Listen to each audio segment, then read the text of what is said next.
नमस्कार, ਤੁਸੀਂ ਵੇਖ ਰਹੇ ਹੋ HSN ਨਿਊਜ਼। ਮੈਂ ਹਰੀਸ਼। रूस यूक्रेन ਦੇ युद्ध ਨੂੰ ਲੈ ਕੇ ਵੱਡੀ ਖਬਰ ਸਾਹਮਣੇ ਆ ਰਹੀ ਹੈ ਕਿ ਰਾਸ਼ਟਰਪਤੀ ਪੁਤਿਨ ਹੁਣ ਰੂਸ ਦੇ ਵਿੱਚ ਮਾਰਸ਼ਲ ਲਾਅ ਲਗਾ ਸਕਦੇ ਨੇ। ਤੁਹਾਨੂੰ ਦੱਸ ਦਈਏ, ਅਮਰੀਕਾ ਦੀਆਂ ਖੂਫੀਆ ਏਜੰਸੀਆਂ ਦੇ ਮਾਹਿਰਾਂ ਨੇ ਇਹ ਖਬਰ ਦੱਸੀ ਹੈ। ਤੁਹਾਨੂੰ ਦੱਸ ਦਈਏ ਕਿ ਅਮਰੀਕਾ ਦੇ ਖੂਫੀਆ ਏਜੰਸੀਆਂ ਦੇ ਕੁਝ ਮੈਂਬਰ ਨੇ ਜਿਨ੍ਹਾਂ ਨੇ ਇਹ ਖਬਰ ਪਹਿਲਾਂ ਵੀ ਦੱਸੀ ਸੀ। ਜਦੋਂ ਇਸ ਯੁੱਧ ਦੀ ਸ਼ੁਰੂਆਤ ਹੋਈ ਸੀ ਉਦੋਂ ਵੀ ਉਹਨਾਂ ਨੇ ਕਿਹਾ ਸੀ ਕਿ ਰੂਸ ਦੇ ਰਾਸ਼ਟਰਪਤੀ ਪੁਤਿਨ ਆਪਣੇ ਦੇਸ਼ ਰੂਸ ਦੇ ਵਿੱਚ ਮਾਰਸ਼ਲ ਲਾਅ ਲਗਾ ਸਕਦੇ ਨੇ, ਪਰ ਉਸ ਸਮੇਂ ਇਹਨਾਂ ਅਟਕਲਾਂ ਨੂੰ ਖਾਰਜ ਕੀਤਾ ਸੀ ਰਾਸ਼ਟਰਪਤੀ ਪੁਤਿਨ ਨੇ ਔਰ ਉਹਨਾਂ ਨੇ ਸਾਹਮਣੇ ਆ ਕੇ ਬਿਆਨ ਦਿੱਤਾ ਸੀ ਕਿ ਇਦਾਂ ਦਾ ਕੋਈ ਵੀ ਲਾਅ ਮੈਂ ਆਪਣੇ ਦੇਸ਼ ਦੇ ਵਿੱਚ ਨਹੀਂ ਲਗਾਵਾਂਗਾ, ਕਿਉਂਕਿ ਮਾਰਸ਼ਲ ਲਾਅ ਉਸ ਦੇਸ਼ ਦੇ ਵਿੱਚ ਲੱਗਦਾ ਜਿਸ ਦੇਸ਼ ਨੂੰ ਬਾਹਰੀ ਤਾਕਤਾਂ ਤੋਂ ਖਤਰਾ ਹੋਵੇ ਔਰ ਉਸ ਦੇਸ਼ ਦੇ ਉੱਤੇ ਬਾਹਰੀ ਦੇਸ਼ ਨੇ ਹਮਲਾ ਕਰ ਦਿੱਤਾ ਹੋਵੇ। ਉਸ ਕੰਟਰੀ ਦੇ ਵਿੱਚ, ਉਸ ਦੇਸ਼ ਦੇ ਵਿੱਚ ਮਾਰਸ਼ਲ ਲਾਅ ਨੂੰ ਲਗਾਇਆ ਜਾਂਦਾ। ਵਿਸਥਾਰ ਦੇ ਵਿੱਚ ਇਸ ਦੀ ਚਰਚਾ ਕੀਤੀ ਸੀ ਆਪਣੇ ਅਧਿਕਾਰੀਆਂ ਦੇ ਨਾਲ ਔਰ ਉਹਨਾਂ ਅਟਕਲਾਂ ਤੋਂ ਪਰਦਾ ਉਠਾਇਆ ਸੀ ਰਾਸ਼ਟਰਪਤੀ ਵਲਾਦੀਮੀਰ ਪੁਤਿਨ ਨੇ। ਪਰ ਹੁਣ ਇੱਕ ਵਾਰ ਫਿਰ ਇਹ ਅਟਕਲਾਂ ਨੇ ਜਾਂ ਇਹ ਸੱਚ ਹੈ?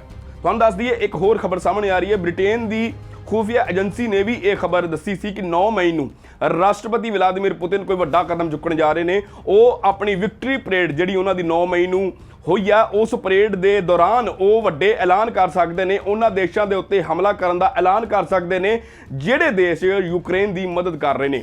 ਸਿੱਧੇ ਤੌਰ ਤੇ ਸਾਫ਼ ਜ਼ਾਹਰ ਹੈ ਕਿ ਉਹ ਦੇਸ਼ ਜਿਹੜੇ ਯੂਕਰੇਨ ਨੂੰ ਹਥਿਆਰ ਮੁਹੱਈਆ ਕਰਵਾ ਰਹੇ ਨੇ, ਉਹਨਾਂ ਨੂੰ ਇਹ ਡਰ ਸੀ, ਬ੍ਰਿਟੇਨ ਨੂੰ, ਅਮਰੀਕਾ ਨੂੰ, ਨਾਟੋ ਕੰਟਰੀਜ਼ ਨੂੰ, ਯੂਰੋਪੀਅਨ ਕੰਟਰੀਜ਼ ਨੂੰ, ਕਿ ਵਲਾਦੀਮੀਰ ਪੁਤਿਨ ਉਹਨਾਂ ਦੇ ਉੱਤੇ ਹਮਲਾ ਕਰਨ ਦਾ ਐਲਾਨ ਕਰ ਸਕਦੇ ਨੇ ਜਾਂ ਫਿਰ ਯੂਕਰੇਨ ਦੇ ਉੱਤੇ ਵਿਕਟਰੀ ਦਾ ਐਲਾਨ ਕਰ ਸਕਦੇ ਨੇ, ਜਿੱਤ ਦਾ ਐਲਾਨ ਕਰ ਸਕਦੇ ਨੇ। ਪਰ ਇਦਾਂ ਦੀ ਕੋਈ ਵੀ ਗੱਲ ਨਹੀਂ ਹੋਈ ਔਰ ਇਹ ਸਾਰੇ ਜਿਹੜੇ ਅਨੁਮਾਨ ਸਨ ਇਹ ਸਿਰਫ ਅਨੁਮਾਨ ਬਣ ਕੇ ਰਹਿ ਗਏ। ਔਰ ਹੁਣ ਜਿਹੜੀ ਚਰਚਾ ਉਠਾਈ ਗਈ ਹੈ ਅਮਰੀਕਾ ਦੀ ਖੂਫੀਆ ਏਜੰਸੀ ਵੱਲੋਂ ਕਿ ਵਲਾਦੀਮੀਰ ਪੁਤਿਨ ਆਪਣੇ ਦੇਸ਼ ਦੇ ਵਿੱਚ ਮਾਰਸ਼ਲ ਲਾਅ ਲਗਾਉਣਗੇ, ਇਹ ਵੀ ਮਹਿਜ਼ ਇੱਕ ਅਟਕਲ ਬਣ ਕੇ ਰਹਿੰਦੀ ਹੈ ਜਾਂ ਫਿਰ ਇਹ ਸੱਚ ਹੈ?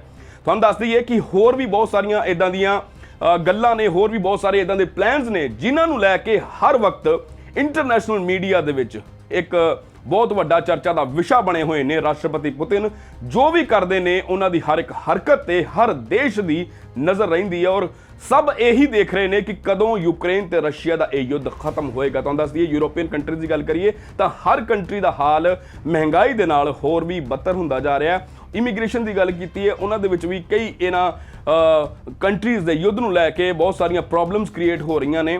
ਜੇਕਰ America, Britain, NATO countries, European countries ਦੀ ਗੱਲ ਕੀਤੀ ਜਾਵੇ ਤਾਂ ਕਿਸੇ ਵੀ ਕੰਟਰੀ ਵੱਲੋਂ ਅੱਗੇ ਆ ਕੇ ਯੁੱਧ ਰੋਕਣ ਦੀ ਗੱਲ ਨਹੀਂ ਕੀਤੀ ਜਾ ਰਹੀ। ਇਸੇ ਕਰਕੇ ਇਹ ਯੁੱਧ ਹਾਲੇ ਤੀਕ ਜਾਰੀ ਹੈ। ਕਦੋਂ ਖਤਮ ਹੋਏਗਾ ਇਹਦੇ ਤੇ ਵੀ ਕੋਈ ਵਿਚਾਰ ਵਟਾਂਦਰਾ ਨਹੀਂ ਕੀਤਾ ਜਾ ਰਿਹਾ।